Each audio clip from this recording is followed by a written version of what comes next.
নমস্কার, নিউজ তৎকাল 24 এর পর্দায় আপনাদের সকলকে স্বাগত।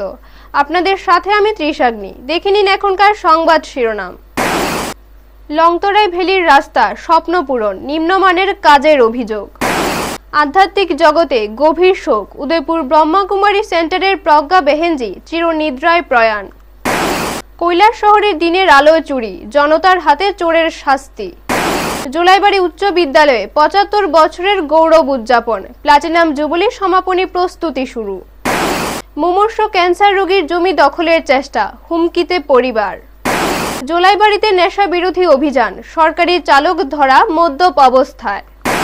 সাবরুমে জাল নোটের ঘটনা, ৫০০ টাকার নোট ধরা পড়ল, নাগরিকদের সতর্কবার্তা।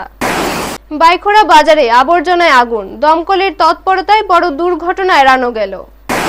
সাবরুমে ধর্মীয় আবহে গর্জনতলী নবনির্মিত শিব মন্দিরের শুভ উদ্বোধন। দেখে নিন এখন সংবাদ বিস্তারিতভাবে। ধলাই জেলার লংতরাই ভ্যালির মাছলি এলাকার বহু বছরের রাস্তা স্বপ্ন কেবল পূর্ত দপ্তরের উদ্যোগে বাস্তবে রূপ নিল। তবে আনন্দের সঙ্গে মিশেছে হতাশা। স্থানীয়দের অভিযোগ, ঠিকাদার রাজীব প্রসাদ কাজটি নিম্নমানের বিটুমিন প্রলেপ দিয়ে শেষ করেছেন। রাস্তার প্রলেপ কাজ শেষ হওয়ার আগেই উঠে যাচ্ছে। স্থানীয়রা বলছেন, দীর্ঘ অপেক্ষার পর রাস্তা পেয়েও তারা মানহীনতার শিকার হচ্ছেন। এলাকাবাসীর দাবি, এমডিসি সঞ্জয় দাস ঘটনাস্থলে এসে সরেজমিনে পরিদর্শন করুন। একই সঙ্গে প্রশ্ন উঠেছে পূর্ত দপ্তরের নজরদারি ও ঠিকাদারের মনোভাব নিয়ে। নিম্নমানের কাজ শুধুই মুনাফা পাওয়ার উদ্দেশ্যেই করা হয়েছে বলে অভিযোগ। ব্যুরো রিপোর্ট, নিউজ তৎকাল 24। আচ্ছা কাকু, এই রাস্তাটা কোনখানে কোনখানে যাওয়ার রাস্তাটা? এটা কাজ করাইছে যান কয়দিন এসে আজকে নিয়ে? আপনি কি এলাকার বাসিন্দা? কিরকম দেখতে পান কাজ আপনার? মানে কাজ নিম্নমানের কাজ করানো হয়েছে?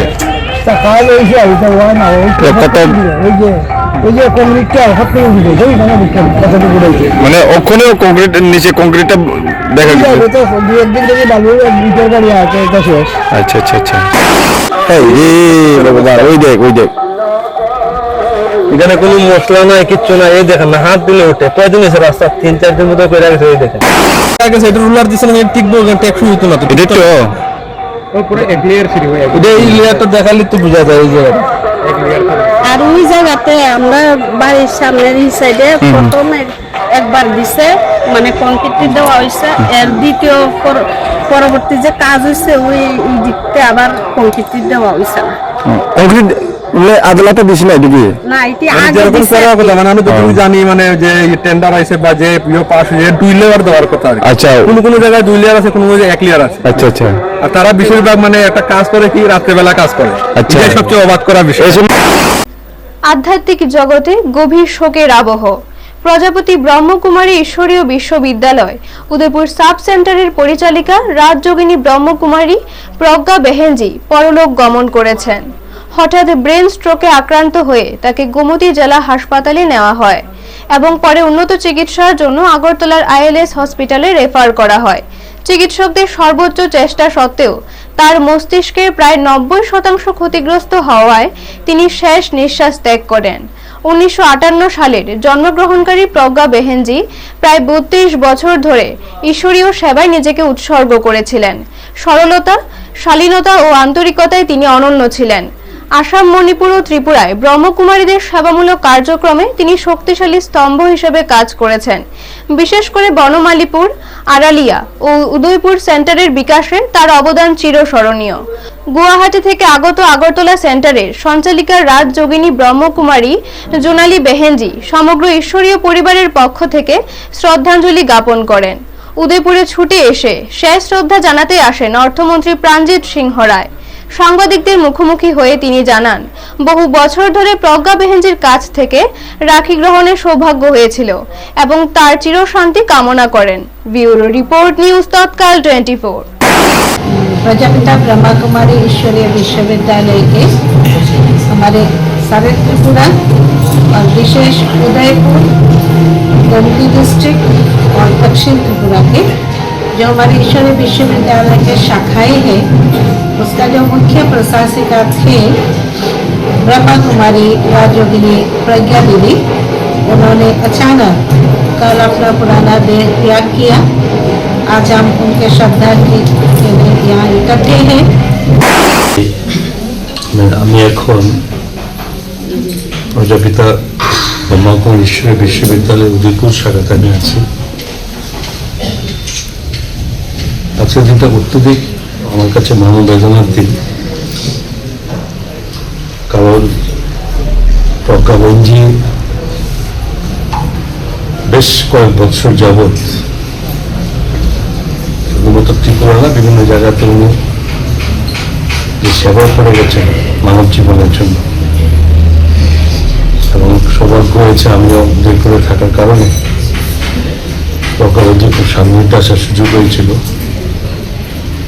ওনার নিষ্ঠা এবং যে পরিশ্রম করে উনি সমাজকে সুস্থ রাখার জন্য যে ক্রিয়াকর্মের সঙ্গে যুক্ত আছেন ও নিঃশ্বাস সমাজে পালন করেছেন। কৈলাসহর সোনামুখী বাজারে দিনের আলোয় চুরির ঘটনায় উত্তেজনা ছড়িয়ে পড়ল। এক যুবক ব্যবসায়ীর ক্যাশ বাক্স থেকে টাকা চুরি করার চেষ্টা করছিল, কিন্তু হাতে নাতে ধরা পড়ে যায়। ঘটনাস্থলে উপস্থিত জনতা ক্ষোভে ফেটে ওঠে। অভিযুক্তকে বেঁধে মারধর করা হলো এবং মাথা মুন্ডন করে পুলিশের হাতে হস্তান্তর করা হয়। স্থানীয় সূত্রে জানা যায়, মুদি ব্যবসায়ী মাখন দেবনাথের দোকানে খদ্দের সাজে প্রবেশ করে যুবকটি টাকা হাতিয়ে পালানোর চেষ্টা করে। দোকানদারদের চিৎকারে অন্যান্য ব্যবসায়ী ও সাধারণ মানুষ ছুটে আসেন এবং পালানোর পথে চোরটিকে আটক করেন। পুলিশ দ্রুত ঘটনাস্থলে পৌঁছে অভিযুক্তকে উদ্ধার করে থানায় নিয়ে যায়। দিনের আলোয় বাজারের মধ্যে এমন ঘটনা ব্যবসায়ীদের নিরাপত্তা নিয়ে নতুন করে প্রশ্ন তুলেছে। ব্যুরো রিপোর্ট, নিউজ তৎকাল 24। ৭৫ বছরের সোনালী ইতিহাসে এবার জুলাইবাড়ি উচ্চতর মাধ্যমিক বিদ্যালয় পৌঁছেছে একটি গুরুত্বপূর্ণ মাইল ফলকে, প্লাটিনাম জুবলিতে। এই বিশেষ উপলক্ষে 1 মাস ব্যাপী নানা কর্মসূচি নেওয়া হয়েছে, যার মধ্যে রয়েছে আর্ট প্রতিযোগিতা ও বিভিন্ন সাংস্কৃতিক আয়োজন। আগামী 8 মার্চ এই উদযাপনের সমাপনী অনুষ্ঠান অনুষ্ঠিত হবে। তা সফল ও স্মরণীয় করার লক্ষ্যে বিদ্যালয়ে একটি প্রস্তুতি বৈঠক অনুষ্ঠিত হয়। বৈঠকে প্রাক্তন ও বর্তমান শিক্ষার্থীদের অংশগ্রহণ, সাংস্কৃতিক কর্মসূচি এবং অতিথি আপ্যায়নের সার্বিক পরিকল্পনা নিয়ে আলোচনা করা হয়। বিদ্যালয়ের প্রধান শিক্ষক দীপক রায় সকল প্রাক্তন ছাত্রছাত্রীকে অনুষ্ঠানে যোগদানের আহ্বান জানান। তিনি সাংবাদিকদের বলেন, প্লাটিনাম জুবলি অর্থাৎ ৭৫ বছর পূর্তি হলো বিদ্যালয়ের দীর্ঘ ঐতিহ্য, ত্যাগ ও সাফল্যের স্মরণ, যা প্রাক্তন ও নবীনদের মিলনে এবং প্রতিষ্ঠানের গৌরবময় যাত্রা উদযাপনে এক বিশেষ মুহূর্ত। ব্যুরো রিপোর্ট, নিউজ তৎকাল 24। জুলাইবাড়ি দ্বাদশ শ্রেণী বিদ্যালয়ের প্ল্যাটিনাম জুবলি, গৌরবোজ্জ্বল প্ল্যাটিনাম জুবলি উপলক্ষে বর্ষব্যাপী বিভিন্ন প্রোগ্রাম হয়েছে।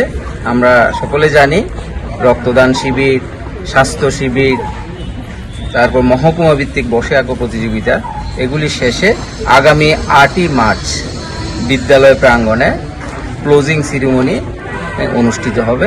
সেই উপলক্ষে আজকে আমরা বিদ্যালয়ের বিভিন্ন প্রাক্তন ছাত্রছাত্রী এবং বিদ্যালয়ের শিক্ষক শিক্ষিকা সবাই একটা সভাতে আমরা বসেছি। আমরা আলোচনা করেছি কিভাবে 8 মার্চ এই অনুষ্ঠানটাকে কিভাবে সফল করা যায়, এবং সেই হিসেবে আমরা আশা রাখছি যে বিদ্যালয়ের বিভিন্ন প্রাক্তন ছাত্রছাত্রী যারা সারা ত্রিপুরা রাজ্য নয়, সারা ভারতবর্ষব্যাপী বিভিন্ন জায়গাতে যারা প্রতিষ্ঠিত হয়েছেন, তারা সকলেই, যারা বিভিন্ন ক্ষেত্রে যারা প্রতিষ্ঠিত আছেন বিদ্যালয়ের ছাত্রছাত্রী, সকল ছাত্রছাত্রীকে আমি বিনীতভাবে তাদের কাছে আমি আবেদন করব, আপনারা সবাই এই অনুষ্ঠানে সবাই সামিল হবেন, এই অনুষ্ঠানকে সাফল্যমণ্ডিত করার জন্য। জীবনের সঙ্গে লড়াই চালানো মুমূর্ষ ক্যান্সার রোগী নিহার রঞ্জন আচার্যের জমি সম্প্রতি অবৈধভাবে দখলের চেষ্টা হয়েছে। অভিযোগ, সমাজ বিরোধী চরিত্রের সত্যজিৎ দাস, অভিজিৎ দেবনাথ ও আরো কয়েকজন বেড়া দিয়ে তার জমিতে প্রবেশ করে হুমকি দিচ্ছেন। খুনের ভয় দেখানো হচ্ছে, আর পরিবারের নিরাপত্তা প্রশ্নে তিনি বিপদে পড়েছেন।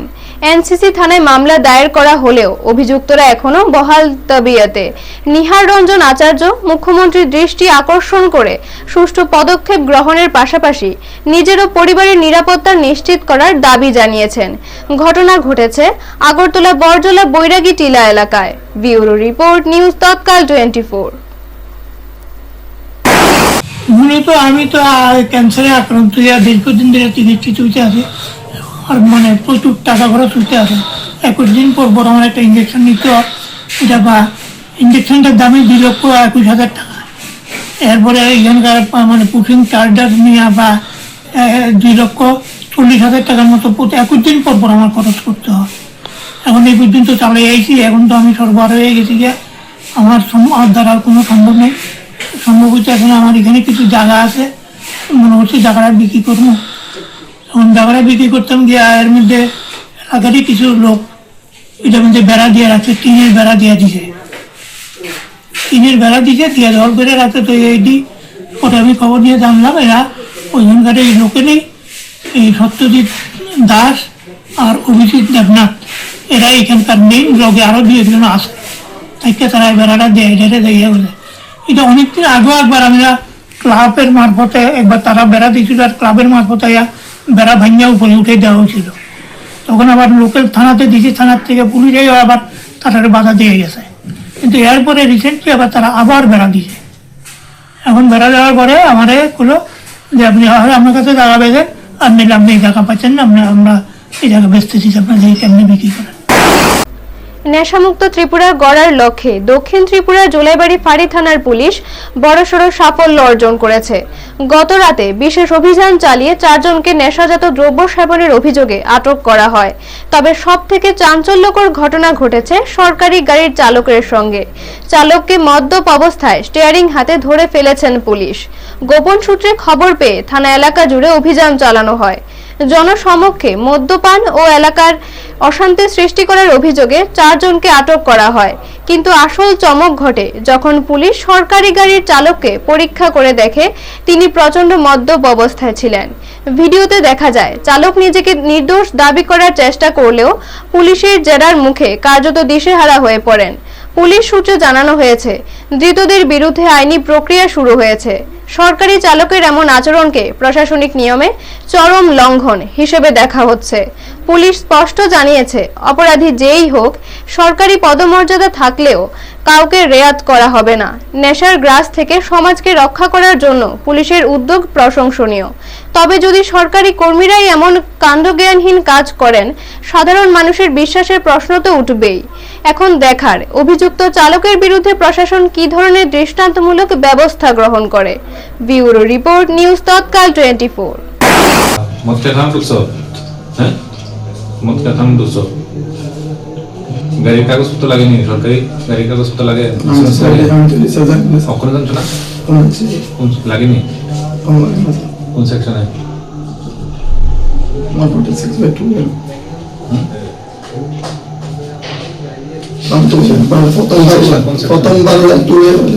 প্রথমবার এটা শিখছি আমি। তোমার যেটা বলছো সেটা বলো। কোন সেকশনে বলছিস? আর কি দেখেন কোন সেকশনে? 146/2। হ্যাঁ, কোন সেকশনে গভর্নমেন্টের গাড়ি জুস লাগে না? কোন আইনের কোন ধারা? কনফার্মেশন করে এটাই হইছে তো। 146/2 আমরা সব কোশিশ করলে আমি কইতেছি। তোমার তো তুমি দেখছো নি? আমি সব দেখাই যাচ্ছি। কত দিন? বলে কি দেখছো? যেটা বুঝে দেখছি যে এটা বুঝি তোমার বলে কি দেখছো? মানে কোনোর লগে না, অন্য সঙ্গে কোনো সম্পর্ক নাই। তুমি বলে কি দেখছো? দেখে কি দেখছো? বাড়িটা সব কিছু শিখে জানি। লড়া দেখে কি দেখছো? খারাপ কেন হয়েছে তুমি? আমরা সিধে মানে আমরা যে আমরা ইয়া করে ওই আইনের গাড়ির অবস্থা ঠিক না, এর লেগে আমি জানছো নি? সবরুমের লেনদেনে স্বাভাবিক মুহূর্তেই ঘটল এক অপ্রত্যাশিত ঘটনা, যা সবাইকে সতর্ক হওয়ার বার্তা দিচ্ছে। সবরুম নতুন বিওসি থেকে তেল নেওয়ার সময় একজন ব্যক্তি পেমেন্ট হিসেবে 500 টাকার নোট দেন, কিন্তু পরে যাচাই করলে বোঝা যায় সেটি জাল নোট। এই ঘটনায় প্রকাশ পেয়েছে লেনদেনের সময় সতর্কতা অবলম্বন করা কতটা গুরুত্বপূর্ণ।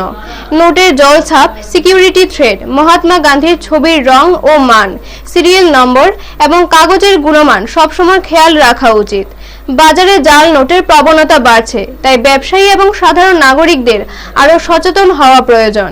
এই সতর্ক বার্তা দিয়েছে নিউজ তৎকাল 24 চ্যানেল, যাতে ভবিষ্যতে কেউ বিপদে না পড়ে। ব্যুরো রিপোর্ট, নিউজ তৎকাল 24। হঠাৎই কালো ধোঁয়ায় ঢেকে গেল চারপাশ, চোখের পলকে ছড়িয়ে পড়ল আতঙ্ক। শান্তিরবাজার মহকুমার অন্তর্গত বাইখোড়া স্কুল সংলগ্ন বাজার এলাকায় আবর্জনার স্তূপে আগুন লাগার ঘটনায় চাঞ্চল্যের সৃষ্টি হয়। স্থানীয় সূত্রে জানা যায়, বাজার সংলগ্ন দীর্ঘদিন ধরে জমে থাকা আবর্জনার স্তূপে কে বা কারা আগুন লাগিয়ে দেয়। আগুন দ্রুত দাউ দাউ করে জ্বলে উঠলে আশেপাশের একাধিক দোকান ক্ষতিগ্রস্ত হওয়ার আশঙ্কা দেখা দেয়। মুহূর্তের মধ্যে ব্যবসায়ী ও পথচারীদের মধ্যে আতঙ্ক ছড়িয়ে পড়ে। পরিস্থিতির গুরুত্ব বুঝে স্থানীয় ব্যবসায়ীরা প্রাথমিকভাবে আগুন নিয়ন্ত্রণের চেষ্টা করেন এবং সঙ্গে সঙ্গে শান্তিরবাজার অগ্নি নির্বাপক দপ্তরে খবর পাঠানো হয়। খবর পেয়ে দমকল কর্মীরা দ্রুত ঘটনাস্থলে পৌঁছে আগুন নেভানোর কাজ শুরু করেন। দমকল বাহিনী ও স্থানীয়দের যৌথ প্রচেষ্টায় অল্প সময়ের মধ্যে আগুন নিয়ন্ত্রণে আসে। সময় মতো আগুন নেভানো না গেলে বড় ধরনের দুর্ঘটনা ঘটতে পারত বলে আশঙ্কা প্রকাশ করেছেন এলাকাবাসী। ঘটনার তদন্ত শুরু করেছে বাইখোড়া থানার পুলিশ। কে বা কারা এই আগুন লাগিয়েছে তা খতিয়ে দেখা হচ্ছে। এদিকে ব্যবসায়ীদের দাবি, বাজার এলাকায় নিয়মিত আবর্জনা পরিষ্কার এবং নজরদারি বাড়ানো হোক, যাতে ভবিষ্যতে এই ধরনের বিপজ্জনক ঘটনা আর না ঘটে। ব্যুরো রিপোর্ট, নিউজ তৎকাল 24। ওরা তো যে বাইখোড়া স্কুলের পাশে যে আগুনটা লাগলো, তাতে তো এটা কিভাবে লাগলো, আপনারা কিভাবে খবর পাইছেন? আমরা তো দোকানে ছিলাম, হ্যাঁ সকাল থেকে দোকানে ছিলাম। তো তারপরে আধা ঘন্টা পরে দেখি ধোঁয়া উঠতে আছে, অনেক ধোঁয়া উঠতে আছে। এরা আবর্জনা ছিল অনেক, স্কুল থেকেও আবর্জনা ফেলা, প্লাস পার্শ্ববর্তী যে দোকানগুলি আছে দোকান থেকেও অনেকে আবর্জনা এখানে জমা করে। যার জন্য আবর্জনাটা এখন কে বা কারা লাগাইছে আমরা তো দেখছি না। এরপর আগুন খাওয়া করে উঠছে আমাদের দোকানের পেছনের অংশে মোটামুটি প্রায় চলে আসছিল। তখন ফায়ার সার্ভিস কল করলাম, ফায়ার সার্ভিস আইলো, এখন আগুন মোটামুটি একটা নিয়ন্ত্রণে আসছে।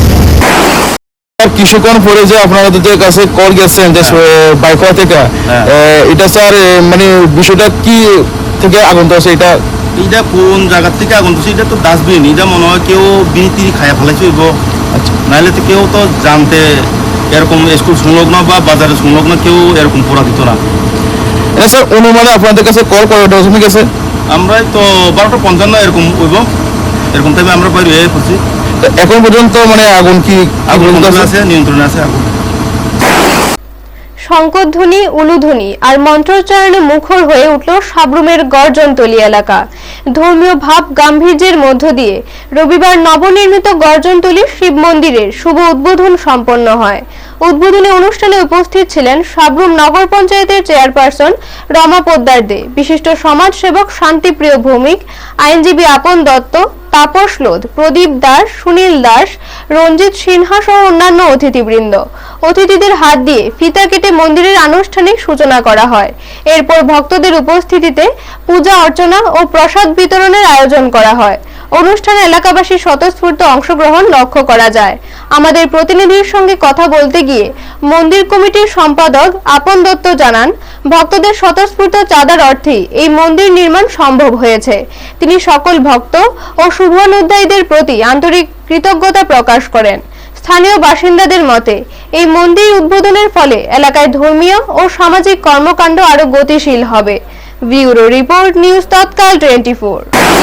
সাবরুমের গর্জনতলী শিব মন্দিরের আজকে যে দ্বার উদ্ঘাটন হলো, এটার জন্য যারা যারা আমাদের এই মন্দিরের অনুদান দিয়েছেন এবং যারা অক্লান্ত পরিশ্রম করেছেন সবাইকে ধন্যবাদ জানাই।